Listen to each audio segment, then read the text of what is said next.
May way ba kung paano mapababa yung monthly amortization na niloan sa Pag-ibig? Yes, meron! Let me share with you dalawang strategies para mapababa yung monthly amortization mo na niloan sa Pag-ibig. So ganito yon. Strategy number 1, dagdagan ang down payment or equity bago ipasok sa Pag-ibig ang iyong loan. Usually, ang binibigay ng developer na required down payment ay minimum required down payment lang. This means, pwede mong dagdagan ang iyong down payment or equity. At ang kagandahan when you pay more sa iyong down payment is wala po itong interest. When you pay additional down payment or equity, yung loanable amount will be reduced. If reduced na yung loanable amount mo, it will follow na mapababa mo yung monthly amortization mo. Strategy number 2, make a payment direct to principal.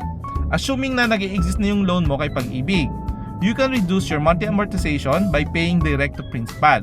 Pero hindi po agad-agad na mare-reduce ang monthly amortization mo after paying the principal. You will wait for your loan repricing.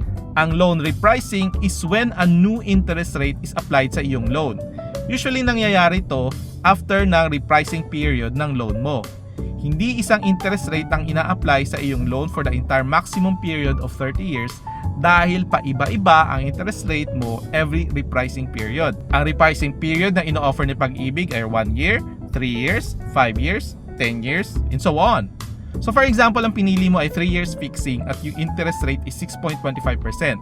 Sa buong 3 taon, 6.25% ang interest rate na gagamitin sa monthly amortization mo. Bago matapos ang final year ng repricing period mo, this is the perfect time to pay direct to principal.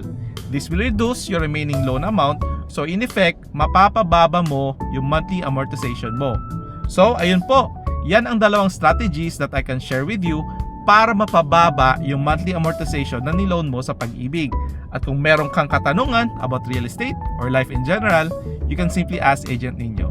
Thank you for watching and live better. Bago matapos ang final year